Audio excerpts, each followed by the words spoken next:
início da nossa reunião, no nosso 24º ano, a reunião de 1449, e hoje nós temos um tema bastante interessante, né, que é o manejo do choque cardiogênico, e o nosso palestrante é o Dr. Roberto Santos, né, que aprendeu muito com o Dr. Bosco Rocha. Ele foi cardiologista pelo INCOR, mas tudo que ele sabe até hoje foi ainda com ensinamento do Bosco.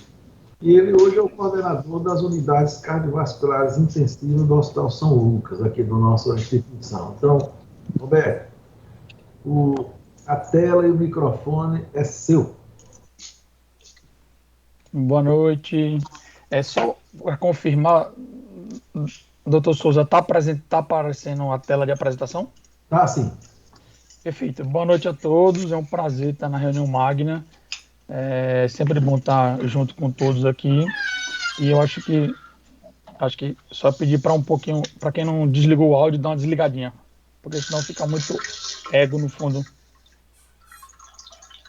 Exato, porque aqui eu não estou conseguindo. Luiz, você consegue, Luiz, silenciar? Não sei se o Luiz consegue desligar o áudio aí das pessoas. Eu consigo, mas é porque eu estou apresentando a aula, mas eu vou desligar então. Só um minutinho. Rapaz, tá um barulho estranho danado. Pronto. Eu consegui desligar aqui. Perfeito. Tá. Voltou a tela normal, doutor Souza? Voltou, tá perfeito. Perfeito, vamos lá então. Boa noite a todos. Já disse que é um prazer enorme estar na reunião magna aqui com todos. Acho que é um tema super interessante e em voga a todo momento. Né, e tenho certeza, né, que nesse grupo seleto de cardiologistas, né, sempre né, teve alguma perda, algum paciente, né, que já faleceu de choque cardiogênico. Eu digo que faleceu de choque cardiogênico por quê? Porque hoje a gente sabe que o choque cardiogênico ele tem uma incidência por volta de 3 a 13% dos pacientes com síndrome coronariana aguda, infarto agudo do miocárdio. E a gente sabe que a mortalidade desses pacientes são bastante elevadas. A gente espera que por volta, né, nos últimos 20 anos, de 2000 até os anos 2020, a gente tem uma mortalidade por volta de 50%. Então, com certeza que a gente já deva ter perdido algum paciente ou vivenciado algum paciente da gente que sobreviveu ao choque cardiogênico, né? A mortalidade é tão alta, e esse é o motivo, né, da nossa discorrimento daqui para frente com relação à aula, né? Por que essa mortalidade é tão alta e o que a gente pode fazer para melhorar esse paciente? Bom, e a gente sabe que esses pacientes eles têm mortalidade alta e de acordo com a gravidade também. Perceba que quanto maior o número de inotrópicos, né, maior o número de mortalidade, assim como no pós-operatório de cirurgia cardíaca, quanto maior o número, né, de inotrópico com relação a doses e associações de inotrópicos, o paciente ele morre mais. Então, né, sabemos, né, que é uma doença, né, de alta mortalidade e que o responsável etiológico mais comum para o choque cardiogênico, sem dúvida nenhuma, é a síndrome coronariana aguda.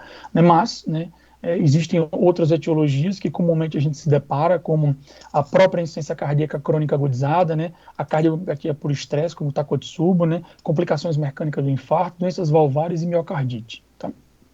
Bom, e fisiopatologicamente, né, nós temos aí um leque, né, de alterações que acontecem, né, e eu vou utilizar o protótipo como infarto agudo do miocárdio pelo fato de ser a maior incidência dos pacientes com choque, a incidência etiológica dos pacientes com choque cardiogênico. Então, no infarto agudo do miocárdio, percebemos que é uma disfunção do ventrículo esquerdo, né, seja ela sistólica ou diastólica, né, e com ela sistólica, a gente tem uma queda do débito cardíaco e do volume sistólico, fazendo hipoperfusão, fazendo redução de perfusão periférica, fazendo hipotensão, por sua vez, reduzindo a perfusão coronariana, aumentando a isquemia, né?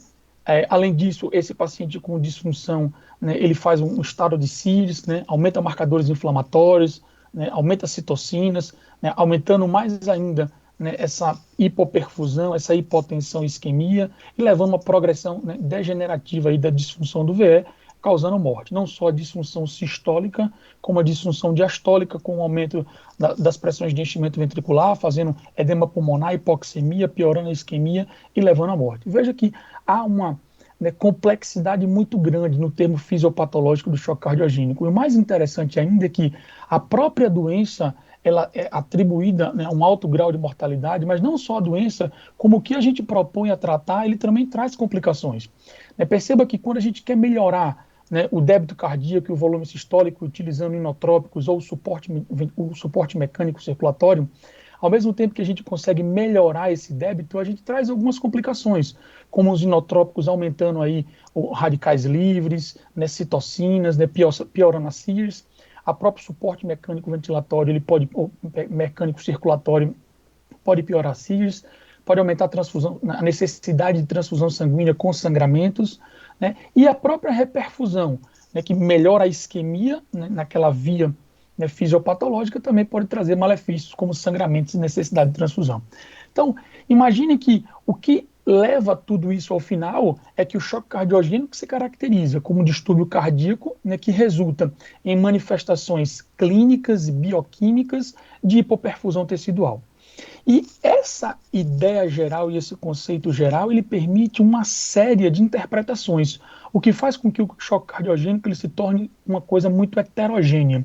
Esse é o grande e real motivo para que não tenhamos, né, grandes evidências ou grande melhora com os medicamentos propostos, né, com os aparelhos, né, com tudo que a gente vai discorrer daqui para frente, porque há uma heterogeneidade muito grande. Perceba que os 5 grandes trials, né, inclusive o guideline europeu, quando a gente fala em consideração ao conceito de choque cardiogênico, a gente não tem uma definição correta, ou uma definição não que correta, mas uma definição igual para todo mundo. Então, alguns consideram hipotensão, outros já não consideram hipotensão, já pensa em necessidade de vasopressor, outros já vai associado, atrelados a alterações hemodinâmicas, como, por exemplo, débito cardíaco, como pressão de oclusão pulmonar, enfim, né, essa heterogeneidade é o que dificulta, né, o nosso raciocínio em homogeneizar a amostra e definir se aquilo ali é importante ou não para o paciente. Né, tentando minimizar, né, e tentando homogeneizar cada vez mais, né, esse dado choque cardiogênico, a Sociedade Europeia propõe uma classificação semelhante ao que a gente observa, né, na insuficiência cardíaca crônica, com a classificação A naqueles pacientes que têm risco de desenvolver choque, né, classificação B, aqueles pacientes que já iniciam choque, com hipotensão, taquicardia, né, sem hipoperfusão. O choque cardiogênico clássico, em C, em que nós temos manifestações de hipoperfusão, com necessidade de inotrópico, vasopressores, né, excluindo aqui a ECMO, no caso, né, aquele paciente que é a catástrofe, aquele paciente, né, que já está deteriorando, né, aqueles pacientes em que nós somos similar ao paciente C, mas que ele piora, né, ou ele fica irresponsivo àquelas terapêuticas iniciais. E o extremo, que é o E, é aquele paciente que experimentou aí, né, uma parada cardíaca, né, com ou sem no curso de ressuscitação cardiopulmonar ou em ECMO. Então, isso, né, trouxe dois conceitos importantes. Da gente classificar os pacientes em estratos, daí homogeneizar melhor a nossa amostra. E o outro é a classificação A, que por vezes a A e B eram classificações em que ou a gente definiu o doente com choque cardiogênico ou não definiu o doente com choque cardiogênico. E hoje, cada vez mais, a gente sabe que o estado pré-choque talvez seja o pulo do gato, né, onde a gente perceba em que a nossa intervenção pode trazer algum benefício. E aí eu mostro aos senhores alguns scores de predição de choque cardiogênico recentemente instaurados na prática clínica, né, derivados do IABP Shock Trial, né, em que a gente percebe, né, que é bem simples, né, essa classificação, e a gente considera aí acima de 5 com alto risco, e o que muito mais específico seria o ORB-RISC, a gente considera alto risco acima de 11, em que ele, né, uma série de fatores, seja clínicos, como idade, parada cardíaca, o tipo de infarto, a classificação de KILIP, a frequência cardíaca, a pressão arterial, assim, uma série de fatores que ajudam a predizer em que estado esse doente está e o que é que eu posso fazer. Bom, e aí, né, falando um pouco dessa epidemiologia, onde é que estamos, né, e para onde íamos, né, o que tivemos, onde estamos e para onde íamos. Né? Nos anos 70, 80, o choque cardiogênico ele é tratado observando, watching for wait. Né? Acredito que alguns dos nossos cardiologistas mais veteranos, né, possivelmente já tratou infarto de repouso no leito, vamos observar, não há nada que fazer, a gente vai deixar ele fazer o mínimo esforço possível e observar a deterioração da doença. Nos anos 90, né, um grande trial abriu a janela de oportunidades para o choque cardiogênico em abrir a artéria, a gente falar daqui para frente com relação às terapêuticas e o que é que nós temos atualmente. Bom, tudo começou em 99, né, em que o shock trial, né, que é aquele paciente em que vinha, né, que teve um infarto agudo do miocárdio, e nesse infarto agudo do miocárdio ele estava chocado, e o que a gente percebeu, né, com a diferença de terapias entre a terapia médica até o momento e a revascularização, é que nos primeiros 30 dias nós não tivemos diferença em mortalidade, no entanto, nós tivemos uma redução de risco relativo de 13%, né, em um ano com NT aí, né, de favorável, né, à revascularização de 7,69. Né, lembrar aos senhores que a revascularização neste quesito não foi só angioplastia. Né? Nós estamos em outro momento, em 1999, mas neste momento, né, 38% dos pacientes do shock trial eles tiveram cirurgia de revascularização miocárdica e vigência do infarto agudo do miocárdio. E nós não tivemos diferença de mortalidade entre a cirurgia versus a angioplastia neste quesito. E esses pacientes tiveram um melhor desfecho durante um ano. Bom, né, e a partir de 99, então, né, criou-se, mudou-se a diretriz entre abrir a artéria quando esse paciente chega chocado. Né, a partir do choque trial, o que a gente percebe é que o paciente revascularizado ele era completamente revascularizado, seja por meio percutâneo, seja por meio de revascularização cirúrgica. Até que veio, em 2017, né, o Cupid Shock, que é e interrogamos até, né, olha quanto tempo demoramos para interrogar essa estratégia entre tratar a lesão aguda, né, versus tratar todo o paciente multiarterial. E um estudo muito bem desenhado, o CUPIT, em 706 pacientes, foi um estudo randomizado, controlado, em que tratamos lesão culpada versus, né, a multi-PCI no mesmo momento. E o que a gente observou é que o tratamento habitual, né, que era aquele tratamento de multivasos, eles aumentaram os endpoints combinados, seja de morte geral, junto com insuficiência renal aguda, levando à terapia renal, né, dialítica substitutiva. Então, a partir deste momento, é engraçado que as diretrizes de 2017 adiante, a gente já, né, orienta o tratamento da lesão culpada e não mais os multivasos. Bom, então, até este momento, nós temos, né, em 1990, só com esse upgrade aí de 2017, em tratar a artéria, essa é uma estratégia interessante e que eu tenho um grande desfecho aí no primeiro ano do doente. Mas e o que mais, né? O que justifica esse paciente ter 50% de mortalidade? O que eu posso agregar de valor à minha terapêutica, né, durante a internação desse paciente? Bom, vale a pena botar catéter de artéria pulmonar? Será que a pressão no intercurso da internação ela faz alguma diferença? Um inotrópico é melhor do que o outro? Será que realmente o sistema circulatório mecânico ele muda o nosso desfecho ou a gente transfere? Não sabemos nada e transferimos o doente. Bom, né, quando a gente fala de monitorização hemodinâmica, eu vou considerar dois pontos fundamentais, baratos e clássicos. Né? Foi uma série, né, muito bem estudada de pacientes com choque, né, seja ele séptico, cardiogênico, como o Jean-Louis Vincent, e a gente observa que coisas simples do nosso dia a dia, a gente beira leito, percebe muito isso, quando a gente pergunta como é que está o lactato de hoje ou não, é o clearance de lactato. Os pacientes que têm uma queda de lactato, né, dessas primeiras horas de intervenção do choque cardiogênico, ele tem um melhor prognóstico. Aqueles pacientes que mantêm lactato alto ou aumenta, eles têm um pior prognóstico. E um conceito recente, né, eu digo lactato porque o lactato é barato, tem praticamente em todos os hospitais, né, e é uma maneira, né, que ainda continua forte e presente na nossa prática diária.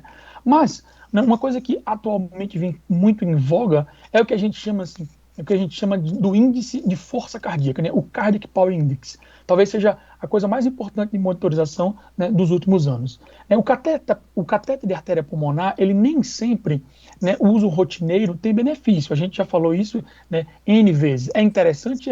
porque a gente mede alteração de VD, a pressão pulmonar, o gradiente transpulmonar, a resistência, né, dá o diagnóstico de choque. Né, melhor do que isso, a gente avalia prognóstico, a gente avalia nossas respostas à intervenção. Hoje, nós temos outro mundo que não só necessariamente envolva o cateter de artéria pulmonar, mas uma monitorização multimodal em que a gente consegue ver tanto o índice cardíaco, né, quanto o débito cardíaco. E aqui, este conceito chamado de índice de força cardíaca, ele é bem interessante porque o que a gente imaginava do paciente com choque cardiogênico, ele pode sim ter uma boa pressão arterial média, mas ao mesmo tempo ele pode estar grave e ele tem um prognóstico ruim. Assim como ele pode ter um bom débito cardíaco e ele também está grave. Né? Então, esse conceito de pressão isolada versus débito cardíaco isolado ou índice cardíaco isolado, ele perde um pouco de força. Inclusive, a gente vai ver que uma das indicações importantes para suporte circulatório vem da força cardíaca, do índice power,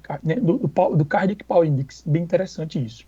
Bom, mas antes de tratar o doente com choque, a gente tem que ter certeza que esse paciente está normovolêmico. Então, manejo de fluidos inicial, paciente normovolêmico, lembrar que por Frank Starling, aquele paciente que tem uma disfunção cardíaca, uma depressão da função cardíaca, ele é muito pior quando eu dou volume sem necessidade, porque eu acabo não aumentando o volume sistólico e eu acabo piorando, né, a força cardíaca mais ainda, né, um ciclo vicioso. Bom, e aí, esse paciente, ele está lá, ele veio da hemodinâmica, nós abrimos artérias, o que é que eu tenho para oferecer a partir de tal, o paciente já está euvolêmico, o que é que eu tenho para oferecer para esse paciente no que tange a mortalidade? Bom, os vasopressores, né, talvez a primeira intervenção que trouxe algum benefício no choque cardiogênico. O Daniel DeBake, ele é um grande estudioso em choques, né, e esse trabalho publicado no New England ele foi bem interessante porque em todos os tipos de choque, na subanálise nós percebemos que o paciente que tem choque cardiogênico, ele se beneficia da norepinefrina, né, em contrapartida da dopamina. Então, talvez, né, o vasopressor que usamos habitualmente na nossa rotina seja, sim, a noradrenalina para o choque cardiogênico em especial, não diferindo dos outros choques, mas o choque cardiogênico tem esse benefício. E aí, né, sempre percebemos que, e aí, noradrenalina ou adrenalina? Em algum momento, a adrenalina veio-se como um grande, né, vasopressor, porque tinham duas características importantes. Uma, porque ele reduz um pouco a pressão pulmonar. E segundo, porque o ganho inotrópico talvez seja melhor. Mas, quando comparamos a epinefrina com a noradrenalina, a gente percebe que nas primeiras 24 horas, o paciente que toma adrenalina ou noradrenalina, ou epinefrina, ele aumenta bastante, né? A frequência cardíaca se mantém elevada, assim como você faz uma hiperlactatemia. E isso dificulta um pouco a nossa análise. É lógico que não tivemos desfecho de mortalidade, mas pensando em comparando drogas que não têm diferenças de mortalidade, mas nas primeiras 24 horas eu tenho mais taquicardia e tenho hiperlactatemia, eu acabei colocando como preferência, né, na nossa prática clínica o choque cardiogênico, o vasopressor noradrenalina. Bom, e é bem interessante quando, tudo bem, estamos com noradrenalina, e qual que é a pressão média desse paciente? Eu entro na UTI, e aí quando eu entro na UTI eu vejo lá, o paciente está bem, está com a PAM de 80, não, ele está bem com 65. Então, né, o Pierre Asfer, ele fez essa estratégia interessante em comparar pressão arterial média de 80 e 85 e 65 e 70, e tudo bem que neste caso os pacientes eram só choque séptico, e a gente extrapolou do choque séptico para o choque cardiogênico e percebemos que, já que não teve diferença de mortalidade, a gente tem alguns contrapontos ainda que chamam a atenção do uso do vasopressor no choque cardiogênico. Um, que a gente tem um maior consumo de oxigênio do miocárdio, né? Dois, que o excesso de vasopressor pode piorar a microcirculação e pode piorar a pós-carga. Então, pensamos que o vasopressor ele deve ser usado com a menor dose, né, com o menor tempo possível, mas sempre com um alvo de PAM mais baixo do que antigamente se imaginava. E aí, eu chego talvez na pedra angular, né, de que nós tratamos hoje os pacientes com choque cardiogênico, né, com relação aos usos inotrópicos, né, muita gente pode até se estranhar, né, com as informações a seguir, mas aí o que acontece na nossa prática, né? A dobutamina, né, classicamente, em 1975, né, a gente já observava que a dobutamina ela era um excelente inotrópico com que tange aumentar a frequência cardíaca, aumentar a pressão arterial média, reduzir a pressão de oclusão pulmonar, aumentar o débito cardíaco e reduzir a resistência. Bom, encontramos, né, o grande remédio para o choque cardiogênico dito até então. No entanto, a dobutamina, né, apesar de, né, características clínicas, né, hemodinâmicas melhorarem, né, como débito cardíaco, redução de resistência melhorarem, nunca foi, né, visto na prática, né, de todos os ensaios clínicos controlados e randomizados, né, que a dobutamina reduz morte. Tá aqui a última grande meta-análise, né, dos estudos só randomizados e controlados em uso da dobutamina nos pacientes com severa insuficiência cardíaca e choque cardiogênico, e a gente não percebeu, né, melhora, né, desses pacientes. O contraponto, mas por que o doente não melhora, já que ele melhora o índice cardíaco e ele melhora, né, diminui a resistência? Né? Muito se atribui a que a dobutamina muito taquicardia, aumento muito de consumo de oxigênio, arritmias, então, né, a gente tem uma balança, né? Muito também a gente pode inferir que todos esses trabalhos, e como a gente já falou no início, há uma grande heterogeneidade. É lógico que tem pacientes que vão se beneficiar, mas a heterogeneidade do choque cardiogênico nos permite essa, né, grande pedra no sapato, né, das nossas avaliações. Mas o fato é que a dobutamina ela nunca mostrou redução de mortalidade no choque cardiogênico. E aí, comparando, né, já que a dobutamina, né, nos trabalhos não mostraram redução de mortalidade, vamos aos outros inotrópicos, né?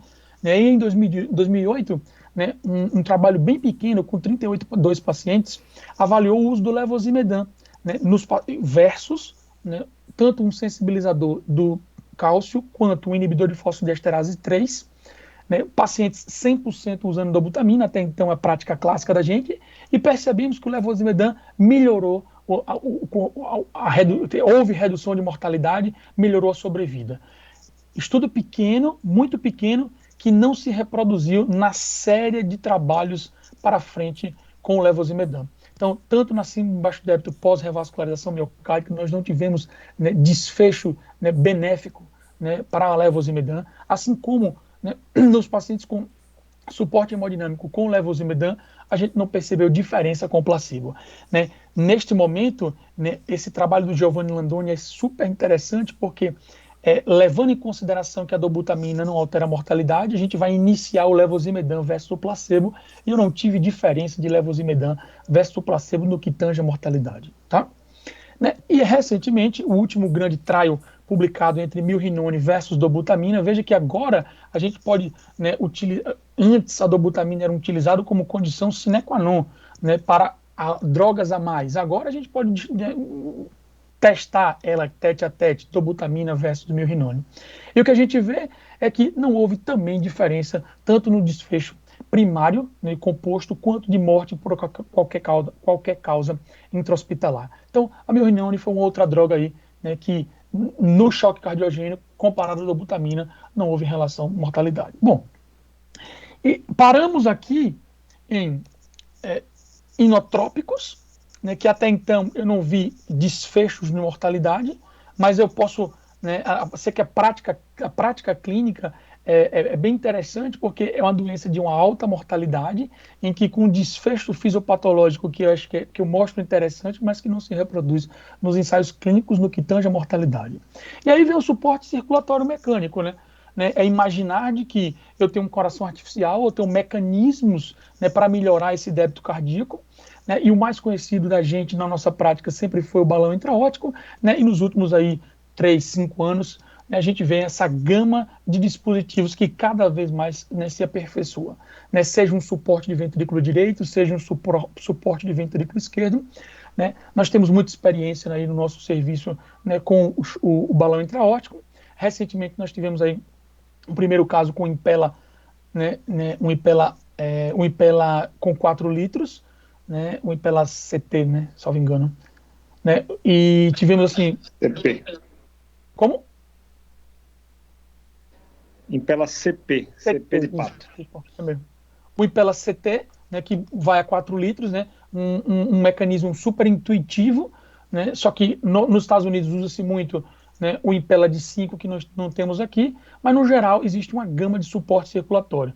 né? E engraçado é que a gente passa dele, né, avaliando, né, essas opções terapêuticas. A gente vem aí com balão de contrapulsação aórtica no IABP choque, né, e novamente é uma grande falha em mostrar mortalidade, né? Controle versus, né, o balão intraórtico, a gente não vê, né, diferenças em mortalidades. E essa é a grande pergunta, né? Para onde que vamos, né? O que a gente pode trazer de novidade? Como é que a gente faz para reduzir a mortalidade numa doença que tem que permanece com a alta mortalidade nos últimos 20 anos? E quando eu faço uma meta-análise e avalio até neste momento, né, o que eu tenho, né, de benefício a favor de sobrevida no paciente com choque cardiogênico, eu percebo aqui a revascularização e eu percebo aqui o uso de vasopressores em si. Eu vejo que eu não vejo benefício nos inotrópicos, eu não vejo benefício no balão intraórtico, e mesmo, né, com essa série de dispositivos, a gente não vê benefício no suporte circulatório mecânico. Mas será que é isso mesmo? Será que a gente não tem para onde evoluir? Será que, né, é aquela condição em que é isso mesmo a mortalidade, eu não posso reduzir? Bom, e começou-se a entender melhor, né, o que é essa doença choque cardiogênico, né, e que tipo de perfil de doente ele vai apresentando. Veja que o infarto, né, no choque cardiogênico, eu vou ter uma corte A daquele de 50% a 60% dos pacientes, em que 100% dos pacientes vão sobreviver, independente se eu colocar device em todo mundo. Então, talvez esse seja o paciente que ele entre no estudo, mas que ele não ia ter diferença, né, colocando device ou não. Por sua vez, na corte C, imagina que aquele paciente que entre 40% e 50% deles, 25% a 30% vão morrer, independente de a gente colocar device ou não. E aí, né, coisas interessantes são, mas naquele paciente que ele ia viver sem o dispositivo, eu tenho aí o que a gente citou na fisiopatologia, por volta de 5% dos pacientes que apresentam complicações com o device e podem levar à morte. Então, esse cenário eu não quero. O que eu quero é aquele cenário do paciente em que, probabilisticamente, é um alto risco de morrer, mas é um candidato, né, a suporte circulatório, e eu posso prover a ele uma sobrevida. Então a gente tem que buscar esse tipo de doente. Para que, nesse doente, nós utilizamos o melhor suporte, no melhor tempo e prevenindo sempre complicações, dando a ele a melhor terapia possível para o choque cardiogênico. Bom, e como é que a gente vai encontrar ou identificar esse tipo de paciente? Primeiro, né, sabemos que existe um efeito do volume hospitalar de choque cardiogênico com mortalidade. A gente percebe que hospitais em que, né, temos, né, uma incidência de choque cardiogênico menor do que 27 casos no ano, a gente tem uma mortalidade ajustada maior do que aqueles pacientes que têm acima de 100 casos por ano. Então a experiência, né, é importante. Talvez, né, como o balaio entra tudo muito heterogêneo, talvez a individualização do paciente saia. Mas não tem como individualizar, né? É lógico que eu individualizo todos, mas não tem como eu encontrar um dispositivo em todas as individualizações. É praticamente difícil a gente fazer um estudo randomizado desse jeito. E aí, o que é a estratégia, né, que vem sendo, né, cada vez mais, né, lançada, né, levando em consideração em que o volume hospitalar é uma coisa interessante. Lembrar que existe um conceito que é sempre do tráfego de transporte americano, que é o de hub and spoke, em que raios levam a um centro, um hub, né? Então, essa ideia nos Estados Unidos ela vem se aplicando cada vez mais, em que nós temos vários spokes levando um hub de choque cardiogênico. Então, seja em rua, seja no hospital em que tenha disponibilidade de PCI, seja aquele paciente que não tenha. Então, essa interação, minimizando o tempo, isso talvez, assim, mostre, né, uma melhora de sobrevida do doente. E aí eu pergunto, porque eu digo talvez, porque essa grande pergunta que fica, né, será que o manejo do choque cardiogênico, baseado num time de atendimento, de protocolo estabelecido, muda o prognóstico?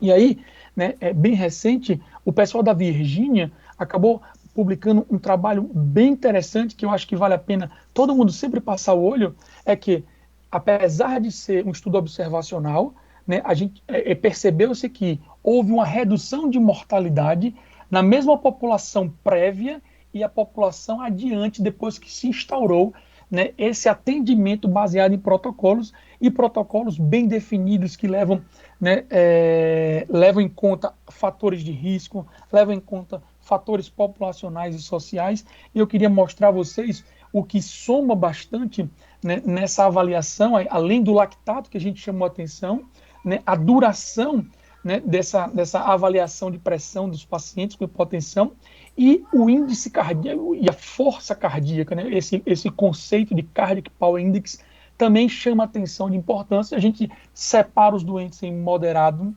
risco, alto risco e grave. Os pacientes com grave risco são, né, encaminhados a unidades selecionadas e isso mostrou-se, né, no centro da Virgínia uma redução a praticamente de 20% de mortalidade no que era antigamente, né? Estudo observacional, né, cria muitas hipóteses para daqui para frente a gente, né, lançar mão aí de estudos randomizados. Bom, né, e o que sempre também vem se pontuando e ponderando é que em momento, né, nenhum nós esqueçamos do doente como inteiro, né, em que na via do manejo do choque cardiogênico, e a gente já ressuscitado com medicamento, né, com inotrópico, com ventilação mecânica, com terapia médica específica, em todos esses momentos a gente lembre que esse paciente, ele pode ser levado em consideração a um paciente paliativo. Lembrar que hoje a causa no mundo, né, a causa mais comum de paliação no mundo é a doença cardiovascular, né, ganhando até dos pacientes oncológicos. Então,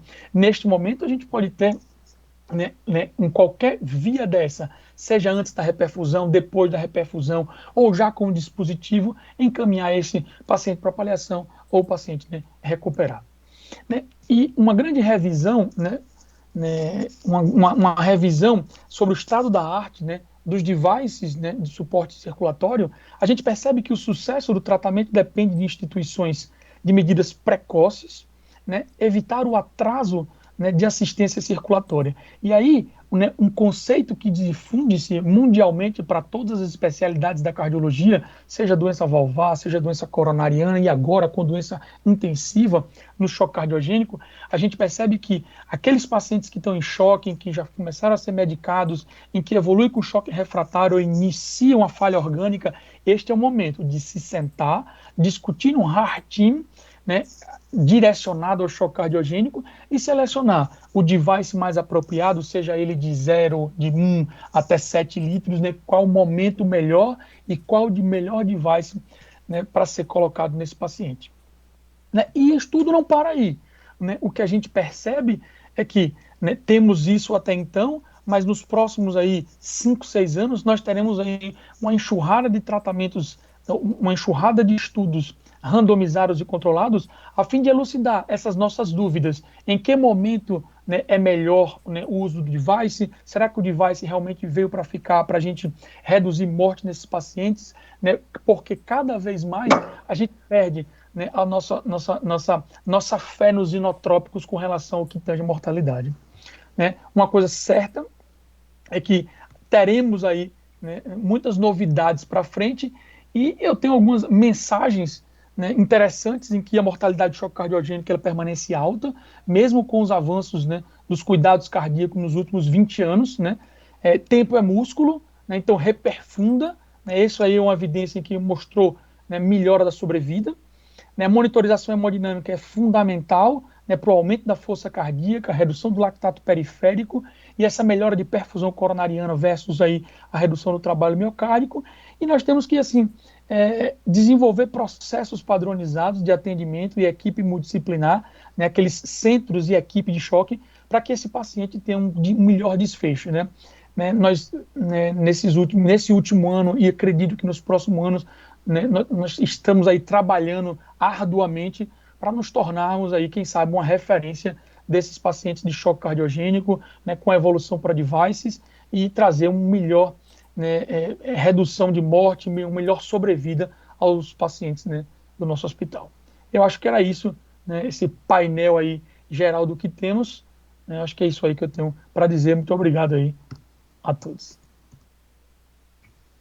Bem, Roberto. Parabéns pela apresentação, né? Você fez uma um voo aí fantástico pelo cenário do choque cardiogênico, né, mostrando para a gente aí, desde pessoas que trabalharam no primórdios, eu diria que somente aqui dos antigos aqui, Solau e Bosco Rocha, né, que era aquela fase de esperar e observar, somente os dois que estavam presentes. Mas, e você mostrou que para o choque cardiogênico não existe um size fit, né? Vai ter que, infelizmente, é uma doença complexa e quanto mais rápido evoluir no tratamento, sem dúvida nenhuma, assim, o resultado é o que muda o cenário e tudo mais. Bem, eu estou vendo aqui que o professor Bosco Rocha já levantou a mão aqui. Bosco.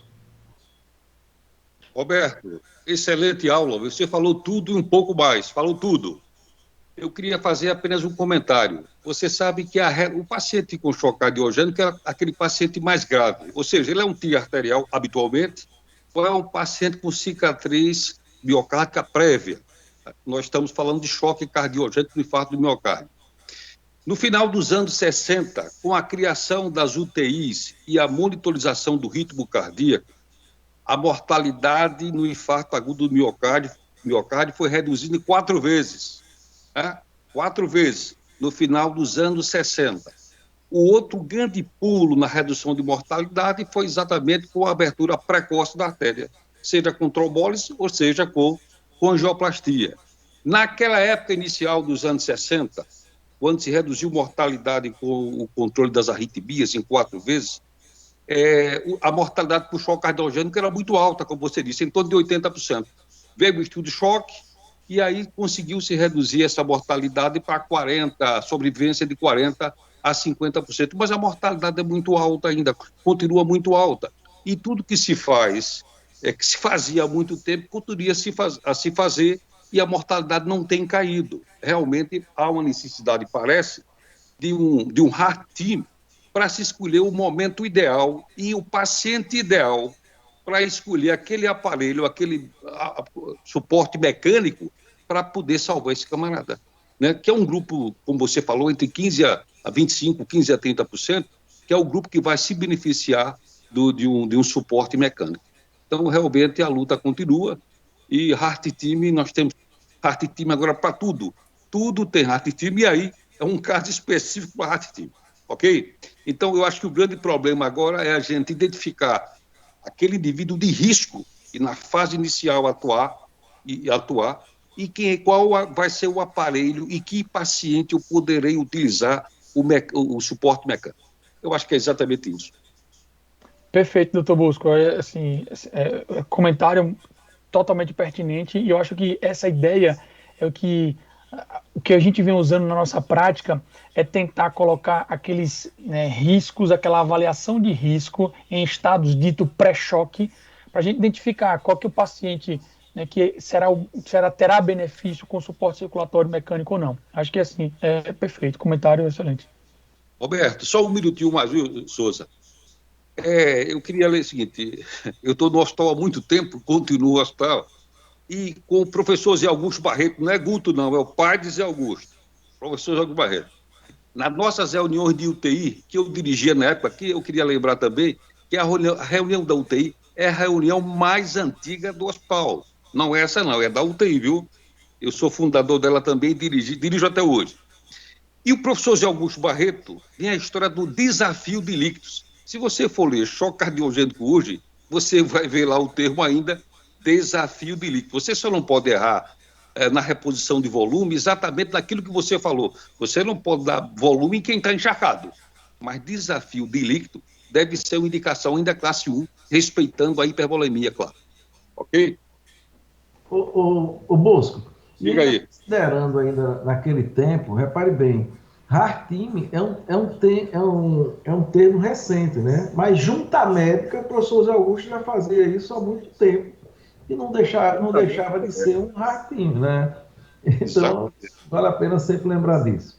Eu me lembro que eu estava de plantão, menino aí no hospital, 24 anos de idade, de plantão na urgência, e atendi a sogra de um professor da universidade, professor nosso, muito conhecido aqui em Aracaju, e a paciente, na época, o diagnóstico que eu dei foi síndrome X, que era como se chamava angina instável e etc, etc.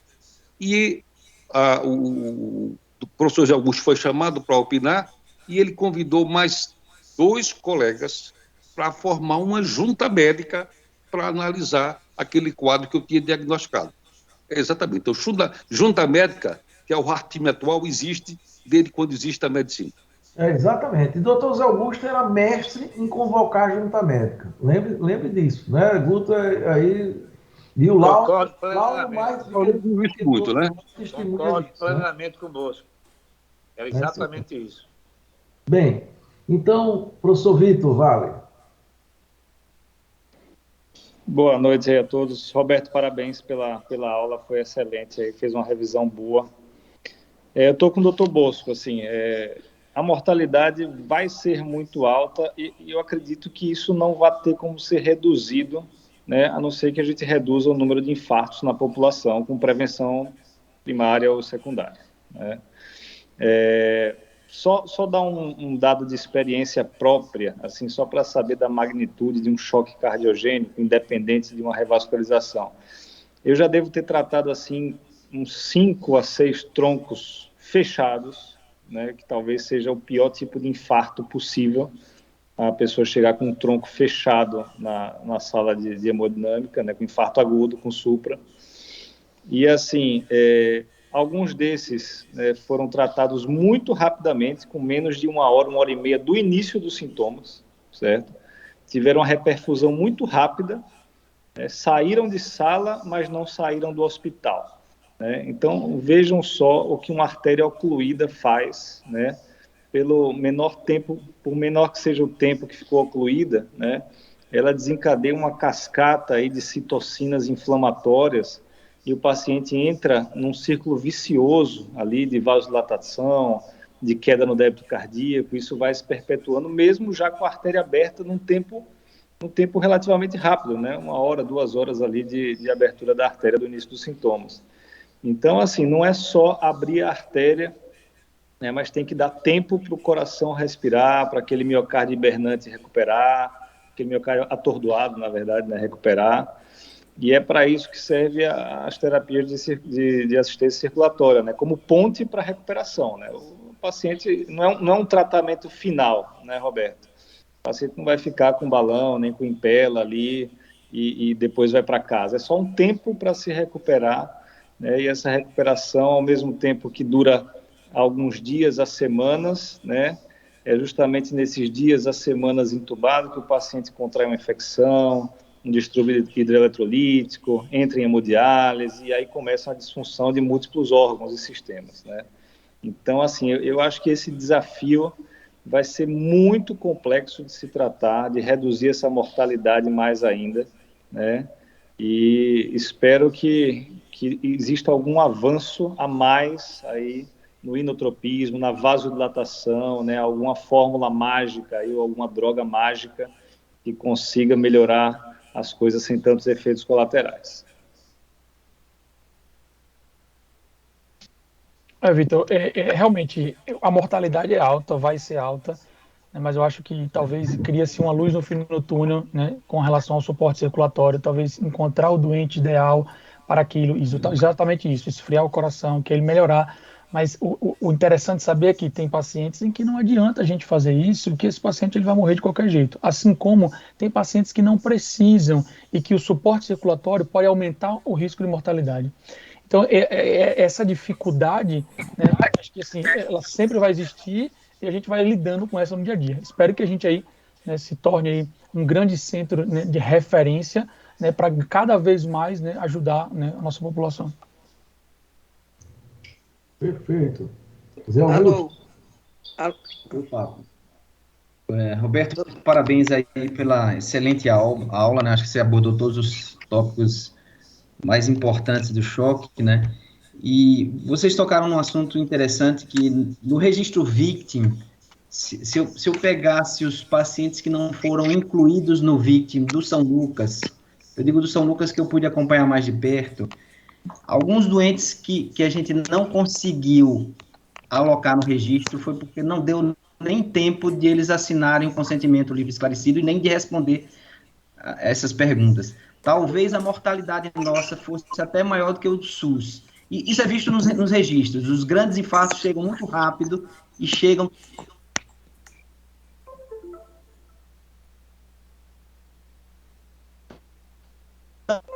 Travou, né? Acho que travou. Zé Augusto, travou aí. grave que Zé Augusto, travou, não vimos. Melhorou? Melhorou, não? Melhorou. Então,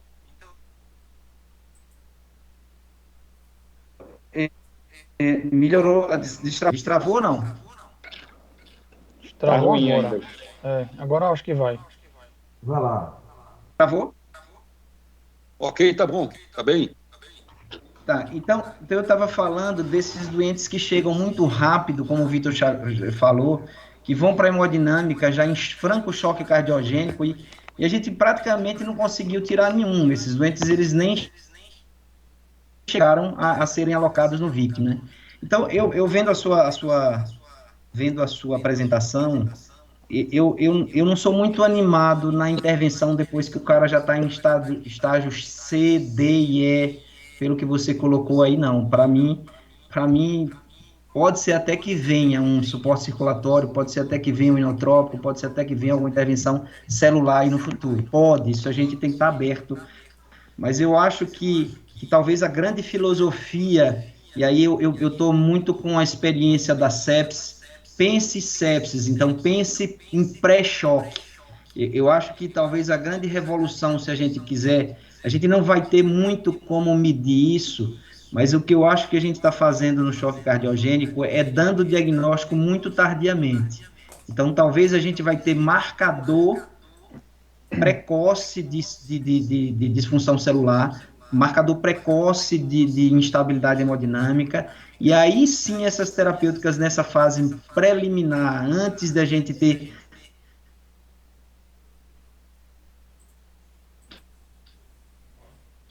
toda ativada, ali já tem uma disfunção endotelial violenta em todo o sistema do organismo, e eu acho muito difícil a gente recuperar com uma droga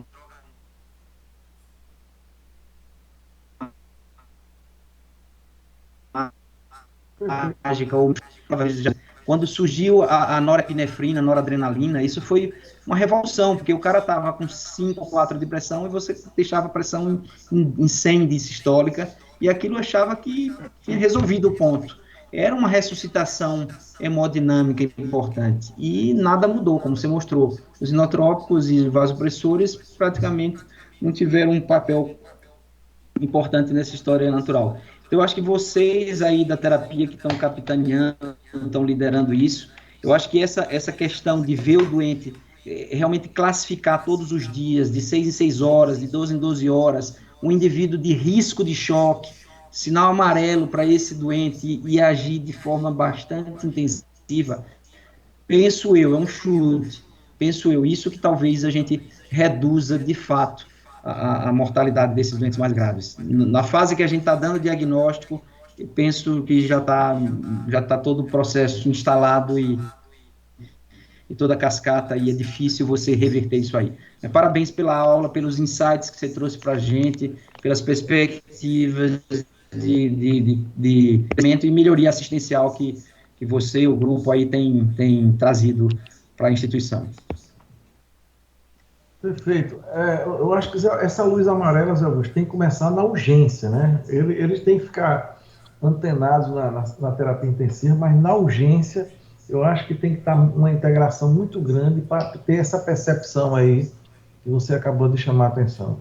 Bem, nós temos aí Luiz Flávio, depois Celi, depois Gabriela. Luiz Flávio.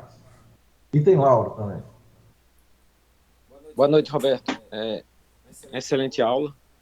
Eu vou mandar para você aí uma pergunta uma casca de banana meio para você. Uma pergunta casca grossa aí para você.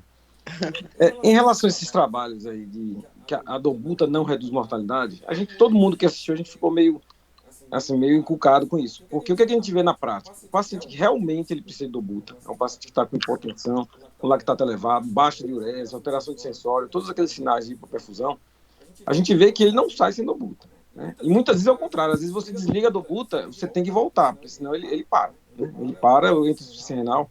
Então, assim, já é uma coisa meio que, assim, meio que indiscutível para a gente, que em alguns casos a dobuta ela é fundamental. O que talvez tenha acontecido nesses trabalhos, aí eu não li o trabalho, talvez, isso que eu queria a sua opinião, é uma análise crítica disso, é que talvez aqueles pacientes que já estejam chocados em uso de noradrenalina, ou seja, a PAM já está no nível aceitável, ou seja, já está conseguindo manter uma perfusão adequada, talvez acrescentar a dobuta, nesses casos, talvez não mude nada. E isso muda muita coisa na nossa perspectiva, porque isso acaba essas coisas, a gente ficar caçando baixo débito. O paciente, por exemplo, chocado, que está com dose alta, na hora, o que a gente faz normalmente? A gente mede a CO2, passa o EV1000, né, passa o Vigileu, para ver se ele não tem um componente cardiogênico, para acrescentar a dobuta. Então, eu acho que esse é o ponto, talvez, que talvez o básico mesmo seja manter PAM, né? O básico seja manter a oxigenação, manter PAM, independente da forma. Então, eu queria a sua avaliação nesse sentido aí, nessa análise crítica desses trabalhos aí, e como é que a gente pode aplicar isso na prática. Luiz, excelente a pergunta. Obrigado aí pela pergunta. É exatamente o que você falou. Veja, essa heterogeneidade do choque cardiogênico é o que dificulta bastante. Se a gente observar, avaliando, né, cada trabalho naquele que foi randomizado dos pacientes com dobuta, é uma coisa muito heterogênea. E o que a gente percebe é que boa parte deles são tão graves que já estão com doses elevadas de vasopressor. Então, talvez esse raciocínio, quem é que não conhece um paciente que está com baixo débito e quantos a gente já não vê? Bota 2, 5 microgramas de dobuta, o cara acorda, melhora a pressão, fica bem, né? E aí dá aquela ideia, será que realmente não faz diferença?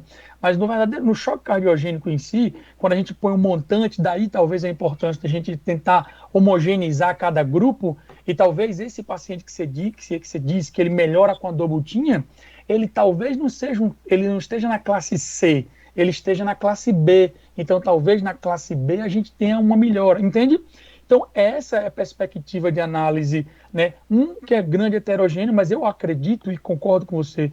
O paciente grande chocado, é muito difícil, né? O incremento de dobuta não vai aumentar em nada, ao contrário, às vezes piora, porque a vasodilatação é tremenda que a gente não consegue benefício nenhum. Recentemente nós tivemos um paciente aqui na UCV exatamente desse tipo, 2 microgramas de nora, 0,04 de increase, né, em que a gente tentava por vezes colocar a dobuta na nossa cabeça, achando que a dobuta vai melhorar alguma coisa, mas não bota. O desfecho final foi o mesmo. Eu acho que essa análise sua foi perfeita e é assim que tem. Boa parte dos pacientes com choque cardiogênico nos trabalhos estão em uso de vasopressor. Então, muito isso acaba mixando, né, a amostra geral. Talvez se a gente fizesse pacientes classe A, pacientes classe B e o choque cardiogênico dito mesmo classe C, talvez essa seja a diferença, tá bom? Perfeito, Roberto. Eu acho que isso que você falou é heterogeneidade, né? Então, tem os pacientes no extremo, né, que são aqueles choques ferrados já, que tem componente cardiogênico, mas que não vai fazer diferença nenhuma do dobuta. E tem o outro extremo também, que é o paciente que às vezes só com um vasodilatador, só com captopril, ele sai no diurético. Então, talvez achar o ponto certo aí do paciente que precisa da dobuta, eu acho que talvez seja, né, seja a chave aí, né?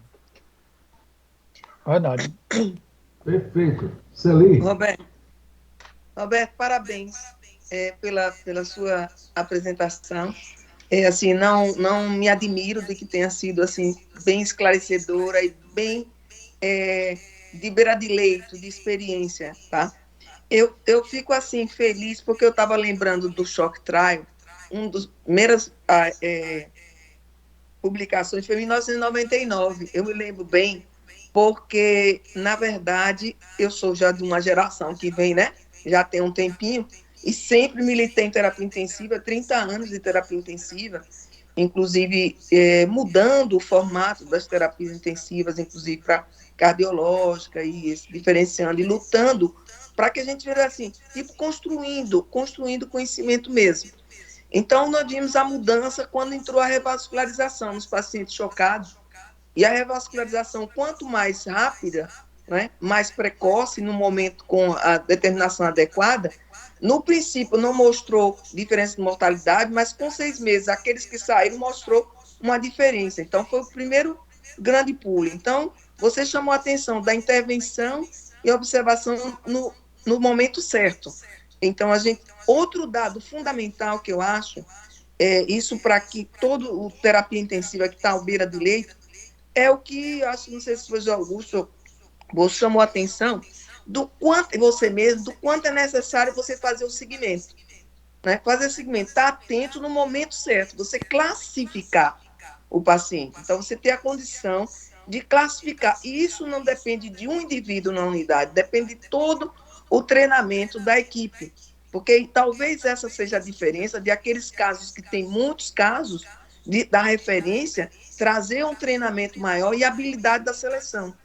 Então, acho que, assim, à medida que nós fomos nos diferenciando aí também no hospital e criando, não um centro de referência, mas criando um olhar diferenciado. Me lembro que a gente fazia revisões, você mesmo no grupo sempre foi muito, muito atento, né? O paciente que infarta, sempre você gosta de uma mãozinha lá na intervenção, né? Ser rápido. Então, isso fez diferença. A gente não tem dados estatísticos, mas visualizávamos que melhorar o paciente conseguia, nos poucos casos, porque uma mortalidade que passa de 70%, 70% a 80%, em 1999, no século XX, em 21, você ter reduzido, mesmo que seja ainda grande, mas ter reduzido, isso faz muita diferença. Então, eu chamo a atenção para esse momento, o momento da seleção do paciente. Aquele paciente que tem que ser captado para que faça uma boa monitorização. E aí vai entrar o que Luiz Flávio fala, da nora, o momento que entra um pouco a dobuta para dar sustentabilidade e até os métodos que vão conduzir o paciente. Eu fiquei feliz porque, assim, para mim a sua aula foi como é que a gente diz? Retrospectiva e uma continuidade, mostrando que nós estamos no caminho certo. Vai em frente, companheiro. Eu fico muito feliz. Se um dia eu tiver algum problema, quero ir para aí, viu? Porque uma consciência de que... Doutora Angelita falou que quando ela entrou, que disseram que ia entubar, que ela estava sentindo a sensação de que ia morrer, ela só sentiu uma coisa, saudade da equipe que estava ali, que ela conseguia vislumbrar, que estava torcendo pela vida dela. Então, que isso seja uma realidade qualquer momento que eu vier precisar de vocês. Doutora Celi, obrigado. A senhora que foi a precursora inspiradora para a gente aqui, né, na cardio e terapia intensiva. Eu acho que essas colocações são totalmente pertinentes. Eu acho que encontrar o estado pré-choque, né, será a pergunta que se a gente conseguir respondê-la, a gente vai ganhar muitas vidas, né? Eu acho que o treinamento disso tudo é super importante. Eu acho que a gente deve evoluir aí nos próximos 5, 6 anos com algumas coisas interessantes do ponto de vista de scores, para que facilite essa identificação e que a gente maneje esses doentes o mais rápido, sobretudo no suporte circulatório. Tá bom? Obrigado, viu? Parabéns. Obrigado. O Lauro, só um momento. Lauro, antes de você tem a Gabriela, Lauro. Viu, Lauro? Ah, sim. Gabriela, depois é o professor Lauro. Eu passo a palavra, professor. Doutor Lauro pode falar. Então, Lauro, você. Muito obrigado pela sua atenção, Gabriela. É só para parabenizar o Roberto. Fizemos aí um passeio de choque cardiogênico. E eu acredito, como Suzy e você também, que é um desafio e vai continuar sendo um desafio o choque cardiogênico. E a precocidade do diagnóstico é importantíssimo, algum marcador, como o Guto disse, mas ficar atento para aquela pessoa que realmente pode evoluir para choque cardiogênico. Vitor abordou uma coisa interessantíssima, que no tronco fechado é um prognóstico ruim, bombardeia o ventrículo esquerdo, mas é assim, eu fiquei feliz porque você fez uma revisão fantástica e muito didática. Parabéns, viu? Obrigado, doutor Lauro. Maravilha. Perfeito. Então, Roberto, vamos à última pergunta de Gabriela. Boa noite a todos. Para quem não me conhece, eu sou, na verdade, graduando em medicina ainda, da Universidade Federal de Sergipe, atualmente no 8º período. Na verdade, eu queria fazer mesmo um elogio. Eu nunca tomei uma coragem de abrir o microfone e falar na reunião, porque realmente não estou equiparada às participantes, né? Para fazer discussão, enfim, estou muito longe disso. Mas hoje eu tomei a iniciativa porque realmente a aula do Dr. Roberto Sintra foi digna de muitos elogios, né? E parabéns, foi muito didática, até mesmo assim, às vezes eu fico um pouco sem entender as reuniões, porque eu não tenho o conhecimento basal necessário, mas essa reunião foi bem didática, foi bem acessível. Minha curva de aprendizado hoje foi bem, realmente um pico bem alto. E acho que, aproveitando aqui, né, acho que a UFES ganharia muito se vocês fossem professores, né? Roberto Sintra e Luiz Flávio Galvão. São 2 professores que fazem muita falta. Que eu tenho certeza que se a UFES tivesse alunos de medicina, sairiam no lucro bom aí. A discussão do butamina, eu, como estudante, também às vezes eu me perguntava sobre o uso da butamina no choque cardiogênico. Pela questão da demanda e oferta, né? Então, assim, a oferta de oxigênio baixa. E aí vai aumentar a demanda do coração, vai aumentar o débito cardíaco.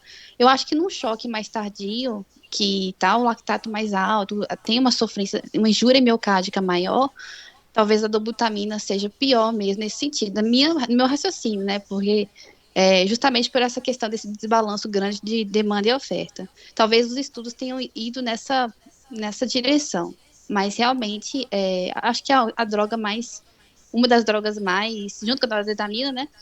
De ganho na medicina para tratar a insuficiência cardíaca, né, que se manifesta agudamente no choque. Muito obrigada. Que maravilha, Gabriela. Muito obrigado. Ótima participação. Acho que o doutor Souza deve ter falar, mas sejam bem-vindos todos, né?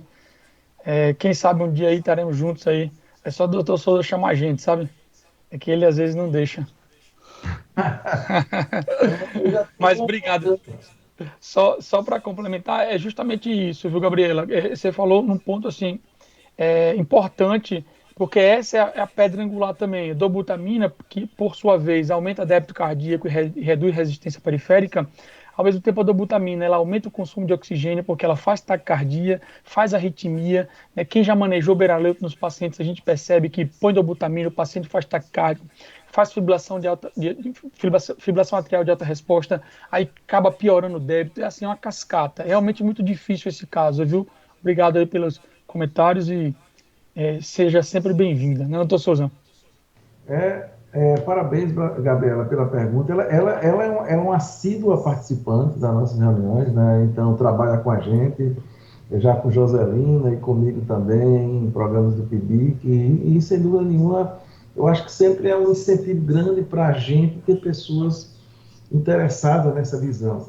E concordo com Gabriela que você, Luiz, você, Roberto e Luiz, assim, seriam duas grandes aquisições para a nossa universidade.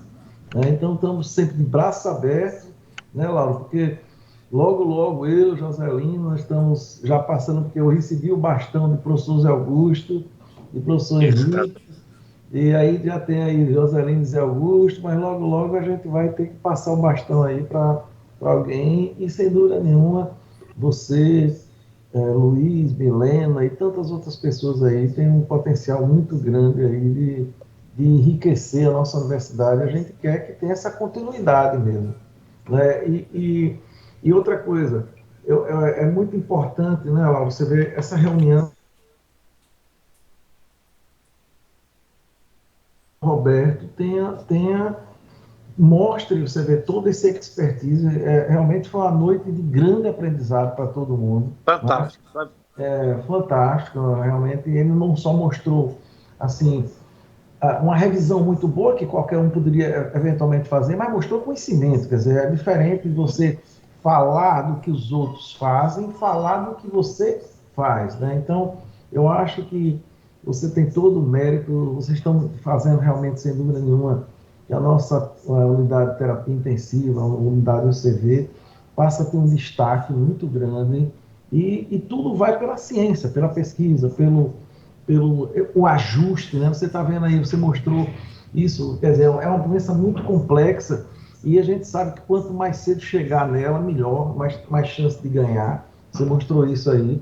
E outra coisa, e a gente que já vem de muito tempo, eu estava me lembrando aqui, aquilo que Bosco falou, eu me lembro muito bem no caso de um desembargador, conhecido de todos nós, que fez um infarto.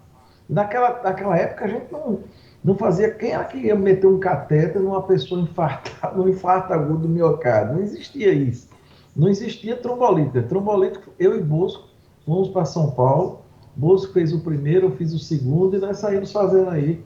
Aí não existia, né, Laurício? Então, era contemplativo mesmo, você vendo aquele, sabe, Roberto, aquele paciente que vai, o infarto comendo, e o paciente deteriorando, não tinha eco à beira do leito não existia, né? Eco era você gritar e ouvir o eco, né? Mas não tinha nada. Então era assim, era estetoscópio, você vendo aparecer terceira bolha, o débito caindo, e lá vai.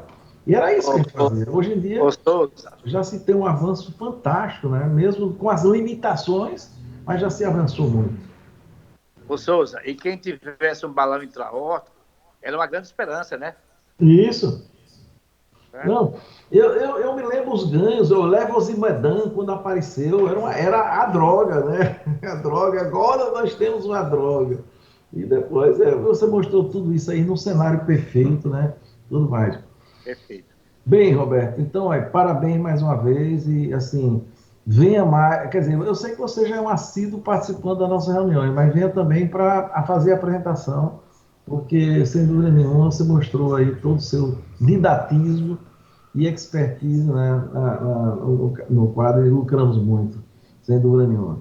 Então, pessoal, gostaria também de agradecer a presença de todos e convidá-los para que na próxima semana, com fé em Deus, estaremos também aqui, mais uma vez, aprendendo nas nossas reuniões que já duram 34 anos. A de Bosco tem 50, porque ele é muito mais idoso, né? Mas a nossa aqui são só 34 anos. Ok? Então, boa noite a todos e parabéns mais uma vez, Roberto. Obrigado, Souza. Um abraço. Boa noite. Boa noite.